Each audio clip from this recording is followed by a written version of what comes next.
Alright guys, it's 11:30 on October 14th, and this is a little video I'm going to make kind of on details on this car, and it's for sale, so I'm going to attach this to the Craigslist ad. So basically, what we got going on here is 1989 Toyota Cressida MX-83 to start off with.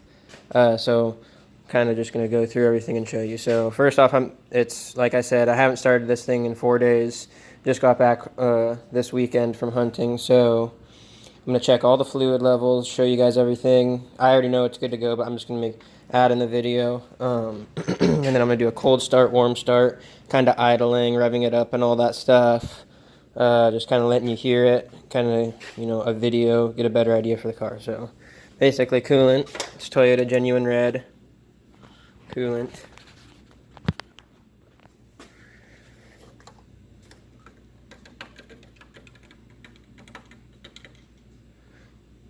So coolant level I always keep right there, and then it's got the overflow tank,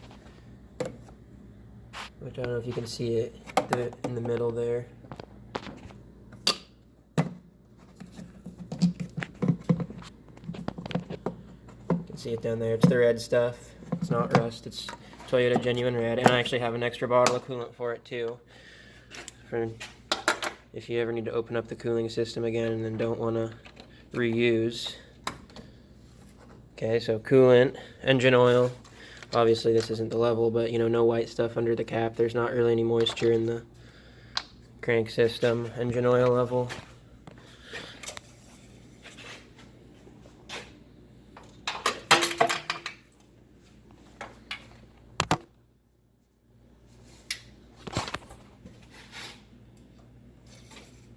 Just wiped it off.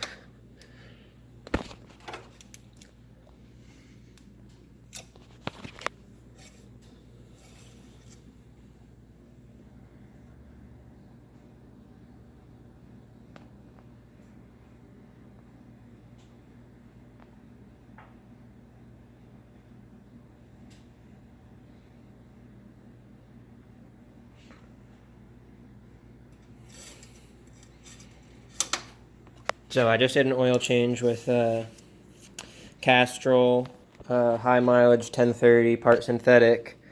That's what I've been using in it the whole time. It's worked pretty good, so that's kind of what I just continue to roll with. Power steering fluid, right, topped off. And it's been flushed multiple times, so it's good to go. It is Dextron 3 in there. Brake fluid, good to go. The brakes have been bled after I replaced everything, and then so this is a good level for where they're at right now. It's right in the middle, and it's new. It's .4 dry flushing fluid. Clutch master cylinder, same thing, dry flushing fluid, .4. So it's the ultra dry stuff. It doesn't suck up water quite as much. Anyways, so that's all the fluids you got. And I guess while I'm looking, I'll tell you a little bit about the engine. So it's non-VVTI 1JZ. It's a first generation 1J, because the first and second generation were non-VVTI, and then third generation went to VVTI. Anyways, it's out of a JZA 70, so basically in Japan a Mark III Supra. And then it's got attached to it an R154 transmission, and then CT12A twin turbos. I had Drift Motion do the upgrade on them. It was like $1,200 to send in my cores, and then add billet GTX 11 blade compressor wheel. They bore out the compressor cover, the wastegates, and the hot side a little bit, and then it's just a Y pipe, off-brand Y pipe, and then down to straight piped, other than just the muffler tip. So it's not too loud though. It's pretty quiet. Most of the parts are off Drift Motion. I got some Mishimoto stuff. I also have an intercooler I haven't put on yet, so if it doesn't sell quickly, I'll just put that on too. So yeah, now I'll do a cold start on it. So like I said, it hasn't been started up in 4 days.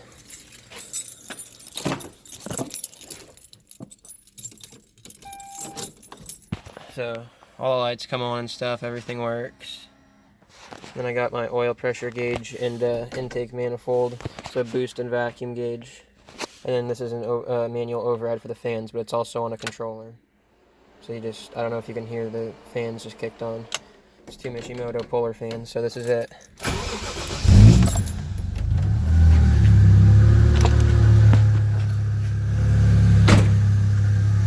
So that's cold start. And as you can see, there was nothing, I guess I should have shot this a little bit quicker, but there was nothing that came out, you know, not burning anything, really clean and all that. So I noted that because on hot start it does puff oil when you start it, so on cold start it doesn't though, so I'm not sure what's up with that. Valve stem seals were replaced, so anyways, so yep.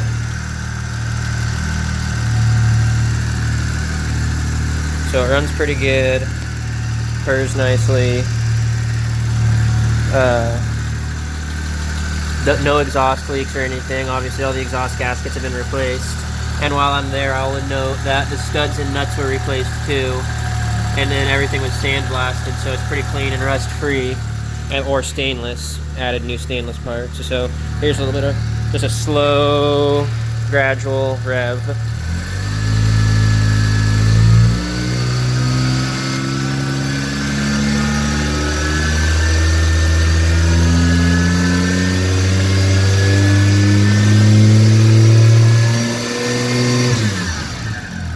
As much as I'm gonna rev it up right now, with it still not being super warm.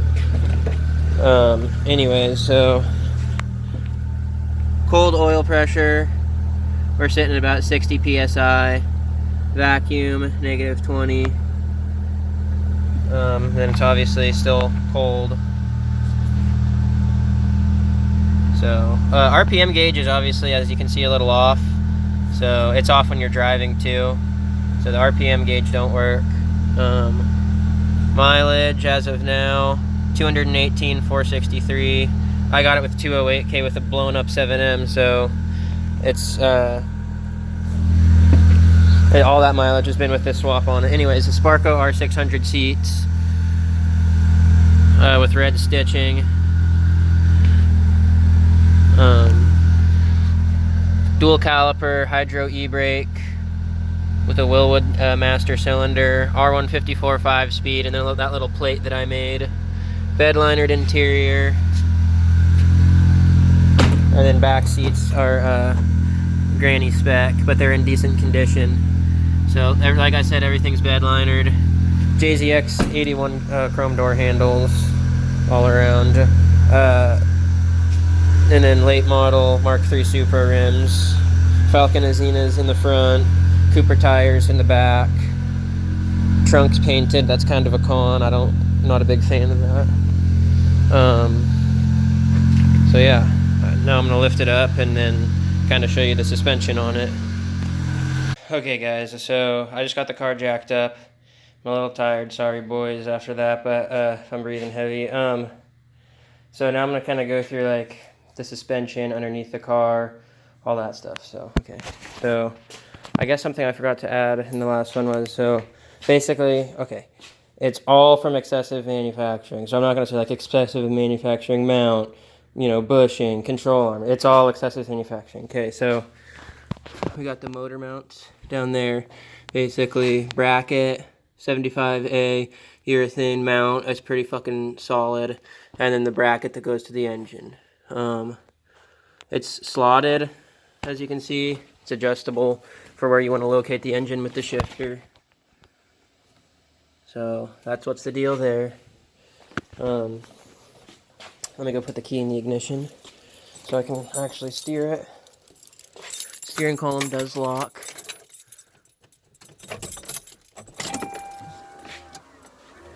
Alright, that's good enough. So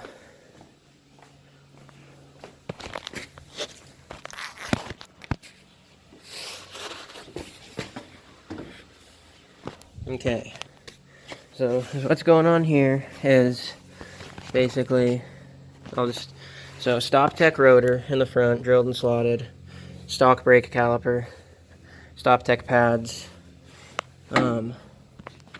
BC coilover, welded to the knuckle, new front wheel bearings, roll center adjuster, 0 Ackerman, steering arms, Heim joint style, sway bar end link, spherical end link, extended tie rod ends, Heim joint, lower control arm and lower ball joint, adjustable tension rods. So again, basically all the mount material is 75A urethane except for the rear subframe. I'll go over that. Tension rods, adjustable. I'm rolling with stock caster, stock toe, and then negative 3.5 degrees in the front for alignment specs. Falcons in the front. So that's kind of what's up with the front suspension. It's got a little bit more steering lock than stock, but I kind of was expecting more, but it is a little bit more, but this is like, you know, I was thinking a little bit more than that still, but that's it. That's steering lock. So you might be able to adjust it if you mess with the caster and all that a little more, but I haven't really messed with it a whole lot. And then obviously they're adjustable, dampening, and then camber plates. So moving on, like I said, excessive motor mounts, you can see there. And then while I'm under here, you know, aluminum pulley, it's all lightweight. AC delete bracket, make it more rigid. Mishimoto fans, twin fans. Grady magnetic drain bolt, which I never really find any metal on, ever. So that's good. Like I said, I just did the oil change. I usually do it every 3,000 miles. Okay. So, this is kind of a look from the underneath. That's the r154. I painted the bell housing. That's why it's silver. Because I took it all apart. Replaced all the seals, input shaft, and output shaft mount. Again, 75A stuff. Excessive, again, like I said. Aluminum balanced driveline. Okay. I had the subframe out. It's a stock welded rear diff right now. When I had the subframe out, I cleaned it, undercoated it, along with this little dog bone thing here. These are solid mounts. They're made out of, like, they are plastic, but they're solid. So they have like a little bit of give. Obviously it's not like it's an aluminum mount, but it is a solid plastic material. That's the plumbing for the hydro e-brake right there. I don't know how well you can see it. Okay.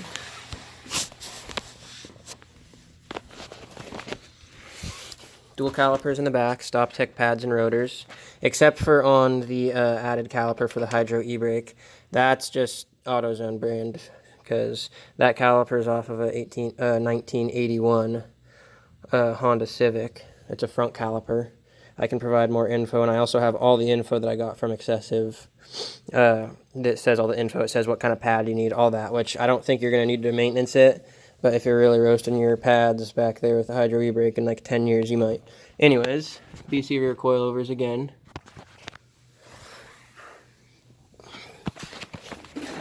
Same thing, stock sway bar and good bushing, good stock bushings. And then you're probably wondering why it's all tilted. That's because there's no weight on it. Obviously, when there's weight on it, it's not tilted like that.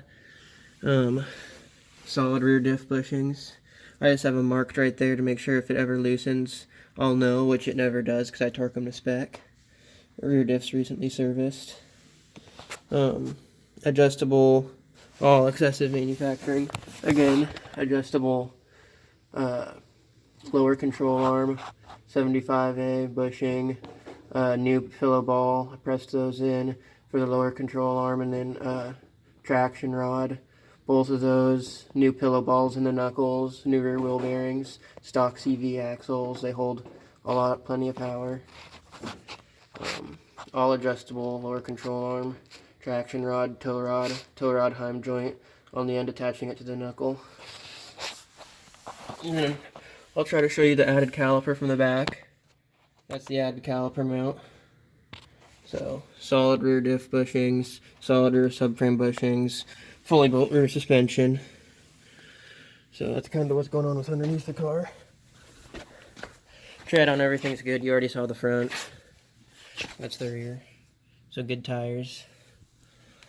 So yeah, now I'll make another little video of kind of cruising it around the block. And then outside the car, get a good look at it. But, you know, that's kind of what's up with the suspension, engine, transmission. Engine had all new seals put in it when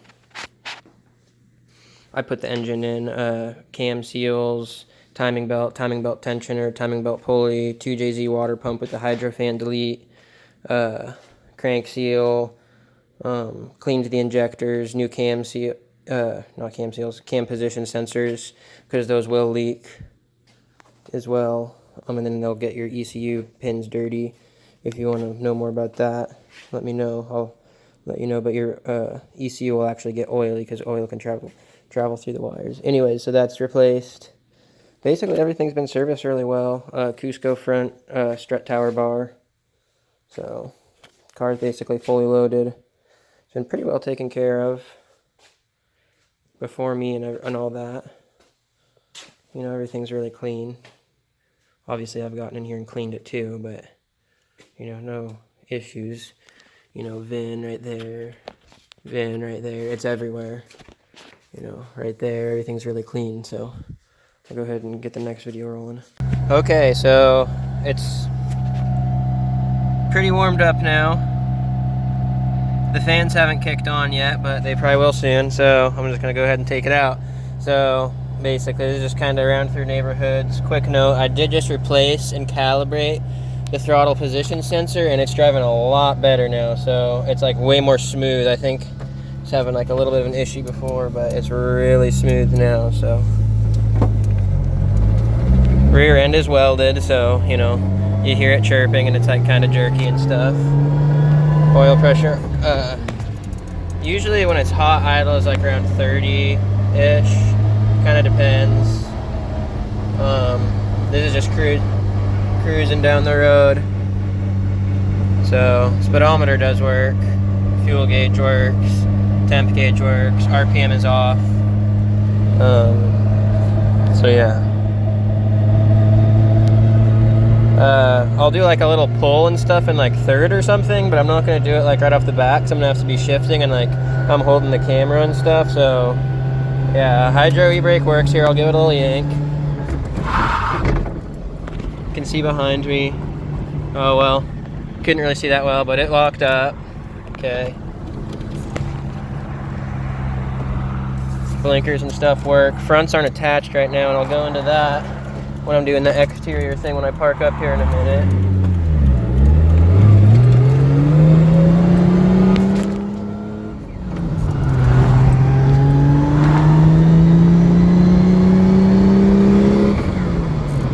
All gears shift nicely. Reverse clunks in. I think it's a Toyota spur gear in reverse. So if you shift it into first and then reverse, it kind of goes in a lot nicer. That's what I do. Anyways, third. Oh shit, I forgot to do a pull. Whatever, there's fourth. I'll do a pull on the way back. Fourth.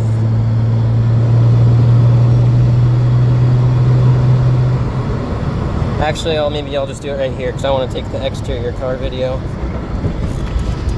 So here I'll do it. I'm kind of at low RPM right now, so there's the boost gauge, so it's gonna lag, but when you're in higher RPM, it shoots straight up. It's on 10, 12-ish PSI.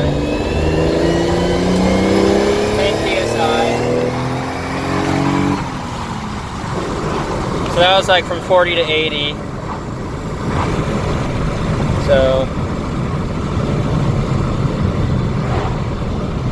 it does burn a little bit of oil. You can smell it, you can see it. So there's that. It's kind of a con of the car. Only things on the interior that don't work are sunroof. Tilt doesn't work, but it does still open. And then see the tires are kind of hot now because I locked up the e-brake and there's a bunch of rocks on this road. Anyways, and then the passenger seatbelt motor doesn't work, but it does still have the lap belt. So does mine. I just don't really wear it. My retractable motor works, but the passenger side doesn't open when you open the door. So, yep. Here, I'm gonna park up now, kind of show you the outside real quick. And yeah. Okay.